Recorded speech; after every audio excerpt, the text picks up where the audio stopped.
જય શ્રી કૃષ્ણ, જય માતાજી, હર હર મહાદેવ। આજે આપણે શ્રાદ્ધ શું છે એની સમજ જાણશું। શ્રાદ્ધની સમજ। આ સૃષ્ટિ એટલે કે પૂરા બ્રહ્માંડને 12 રાશિથી બાંધ્યું છે। તેમાં મેષ રાશિને સમગ્ર વિશ્વનું પ્રવેશદ્વાર માનવામાં આવે છે અને તે જ પ્રમાણે મીન રાશિને મોક્ષનું દ્વાર માનવામાં આવે છે। આ મીન રાશિ બ્રહ્મલોક કે દેવલોક સાથે જોડાયેલી છે, જ્યારે કન્યા રાશિ પિતૃલોક કે ચંદ્રલોક સાથે જોડાયેલી છે। હવે ખગોળશાસ્ત્રના આધારે 15 જુલાઈ પછી સૂર્ય દેવતાની દક્ષિણ યાત્રાની શરૂઆત થાય છે, જેને આપણે દક્ષિણાયનના સૂર્ય કહીએ છીએ। આ દક્ષિણાયનના સૂર્ય ધીમે ધીમે કન્યા રાશિ અને તુલા રાશિ તરફ જાય છે અને ત્યાં પિતૃલોકને જગાડે છે। આ દક્ષિણાયનના સૂર્યની યાત્રા 15 સપ્ટેમ્બર પછી કન્યા રાશિમાં પ્રવેશે છે, ત્યારે પાતાળ લોકમાં રહેલા પ્રેત યોનીઓને જાગૃત કરે છે। હવે સમજવાની વાત એ છે કે સંસારમાં મૃત આત્માની ગતિ 2 રીતની હોય છે। જેઓ સંત કક્ષાના અને પુણ્યશાળી જીવો હોય તેઓ મરણ બાદ દેવયાન તરફ ગતિ કરે છે અને અતૃપ્ત આત્મા પ્રેતયાન તરફ ગતિ કરે છે। દેવયાનનો સીધો સંબંધ સૂર્ય સાથે હોય છે અને પ્રેતયાનનો સંબંધ ચંદ્ર સાથે હોય છે। ચંદ્ર સૂક્ષ્મ જગતને સંભાળે છે અને તેથી ચંદ્રલોકને પિતૃલોક પણ કહેવાય છે।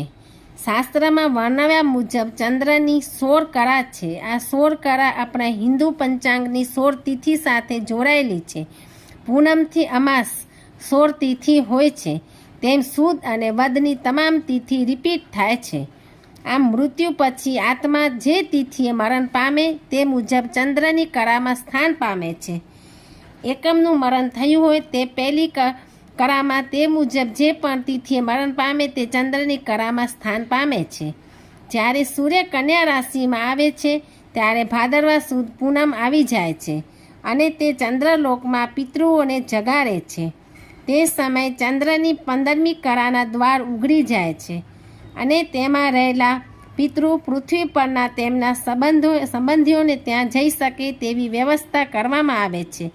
આમ પૂનમથી પછી દરેક કળાના દ્વાર ખુલતા જાય છે અને તેમાં વસતા પિતૃઓ પોતપોતાના ઘરે આવવા શક્તિમાન બને છે। ચંદ્રનું આધિપત્ય દૂધ અને ખીરનું રહેલું હોવાથી શ્રાદ્ધ પક્ષમાં દૂધપાક કે ખીરનું મહત્વ વિશેષ હોય છે।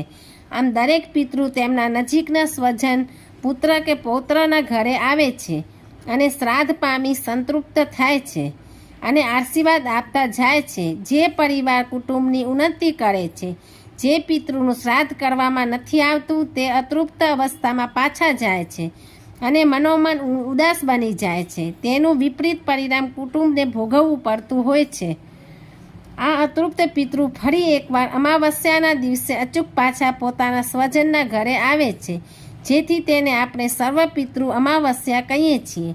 આ દિવસે ભૂલ્યા ચૂક્યા દરેકનું પિતૃનું શ્રાદ્ધનો મહિમા ઘણો છે અને તે અનાયાસે બાકી રહેલા પિતૃઓને સંતૃપ્ત કરવાનો મોકો મળે છે।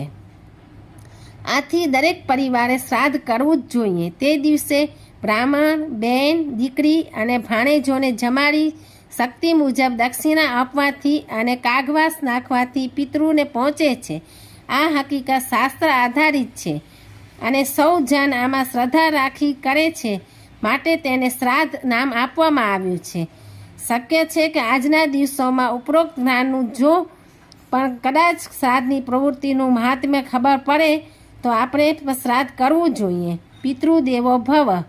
હર હર મહાદેવ। ઓમ નમઃ શિવાય, ઓમ નમઃ શિવાય, ઓમ નમઃ શિવાય।